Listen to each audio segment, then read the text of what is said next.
Welcome to Your VR devlog number 6. My name is Ryan. I'm going to be taking you through some of the fun that we've been up to over the last week. We've got a test tree that's just asking to be knocked down. We've got a bow and arrows that work pretty much the way we want it to. There's going to be a little bit of tweaking and some extra refinement. We've got a hatchet over here that looks small, but it does a mighty job at taking down a big redwood, fir, whatever tree that is. And we've got our beautiful crossbows as always. So I didn't get enough of these guys last week. I love me some crossbows. So just for you guys that might have missed that, we've got our Light European Crossbow. It's still a double-hander, probably about 175, 200-pound draw weight. It's got our little sight that you can use to aim. Pretty cool. We've got our Arbalest crossbow, 350 pounds of draw weight, too strong for one or two hands. We got to get our handy dandy goat's foot lever to pull that guy back there. Put you on the table, get ourselves another bolt. No reticule, no crosshairs this time, but it's got this great little mechanism that just locks the bolt in place. Again, I just love the detail that our guys are putting into this. It's just a beautiful piece of work. Shoot that like so. Cool. And got our European crossbow. Big heavy dude. Sets down, needs two hands for this, probably 200 pounds. Draw weight, maybe 150, somewhere around there. I don't know. And let's get a little dude in there. Kapow. And then we have our, last but not least, our hand crossbow. This cute little thing. I could just shoot this all day, I swear to God. Grab a little bolt, stick it in there, off we go. Pow. Cool beans. So crossbows, good. We got our crossbow bolts. Got to do a little stir that up a little bit. And now we've got our bow. And yeah, pretty excited about that. Let me just take a step back so I'm not close to my chaperone. And so with this, what we have is, like with the crossbows, we're going to have a sweet spot in here that's automatically going to snap your hand in place, going to snap the bow in place. And I'll demonstrate why that's important with the hatchet later. But you got your bow, you want to pick it up, you're in a dangerous situation, or, I don't know, you see a deer and you're hungry. And you don't want to have to be kind of working the hand so it's gripping it properly. We just want to save you that time. We've been talking about this a lot. Do we want to keep it completely realistic? So anywhere you grab the bow, it's going to be able to pick it up at that spot. Any rotation of the bow, that's how you pick it up. Kind of a little bit of both. What we want is we want snap points on the weapon itself. And this is only going to be applying to items that are used in a very specific way, held in a very specific way. So they're going to have a snap point on them, and it's basically an area from here to here that if you click the trigger there, everything snaps the way it should. Same with the arrows. I guess you can stab people with these things, but for the most part, you're only going to be doing one thing with an arrow, and that's going to be shooting it. So regardless of where I pick it up along the arrow, it's going to hold it as if I'm ready to knock it. So I held it like that. You just get it in place, and off you go. I can pick it up here. Still going to pick it up down there. I can pick it up down there. Still going to pick it up like that. It's kind of funny, actually. I don't know if you can hear that, but when I let go of the trigger at a certain angle, it actually sounds like a bowstring being let loose. So that's kind of cool. Not anymore, of course. So yeah, our bow working great. I just love the look of this thing. Beautiful detail. We're going to get a nice bowstring material on this, still kind of placeholder, but we've got more important things to worry about. And what we're probably going to do is increase the area where the arrow can snap into place. So we've got an area at the back, just imagine like a box back there, and we've got a box right here. And when those two boxes intersect, everything kind of snaps into place, and off you go. And we're going to be tweaking this, refining the bow and arrow mechanics a little bit more. Right now, we have a little bit too much wiggle room, and I imagine in real life, if you wanted to, you could probably do this.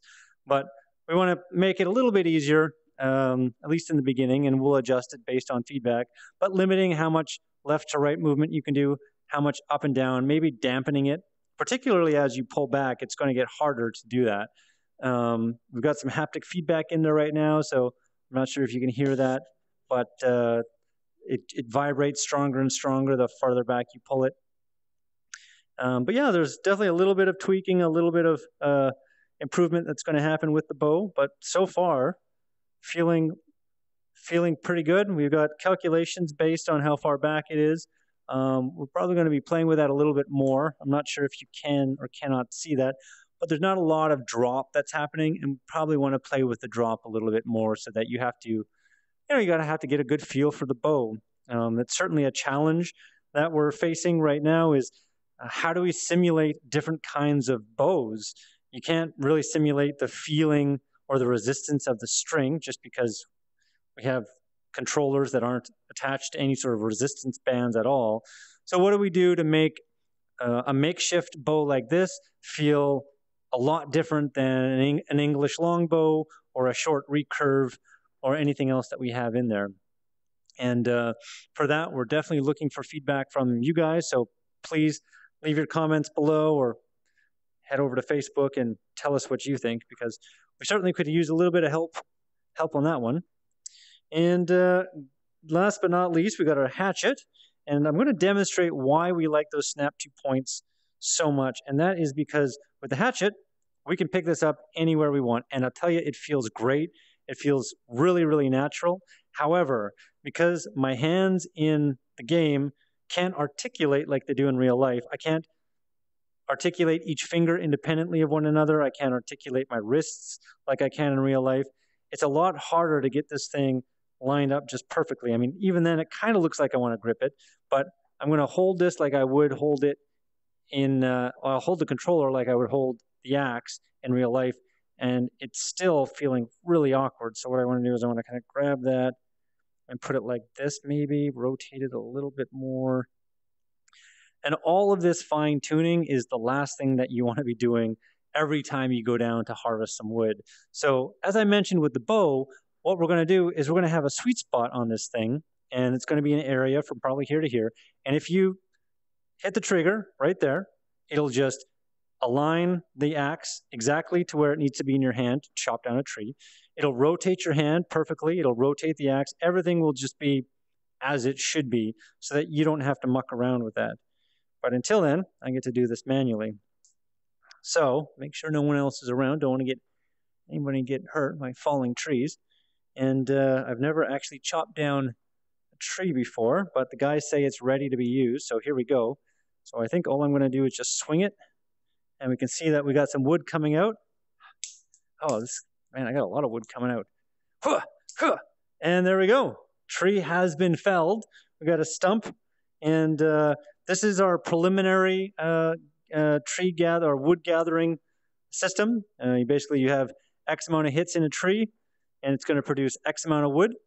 And then you get a stump at the end of the day. Phase 2 is going to actually be felling the tree. So a tree takes X amount of hits, and then it'll fall over, and then you're going to go and chop up the fallen tree and get wood, kind of like what I was doing here. And then the third phase is going to involve a lot more complexity, perhaps a wood mill, and we've got skinning the bark and all sorts of fun stuff. So we've got a lot of plans for lumberjacking.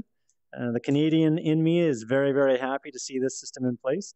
And obviously, this is the first step towards fire, towards wood crafting, everything else that requires wood, which almost is everything in the game, is going to come out of this system. So that's why we wanted to get this done first, is we're kind of building the game out in order, we're building the game out in the order that it needs to be built in order to do the things that we want to do. So I want to forge a sword. Well, to do that, I need to make some charcoal for my furnace, and to do that, I need to chop down trees and so on and so forth.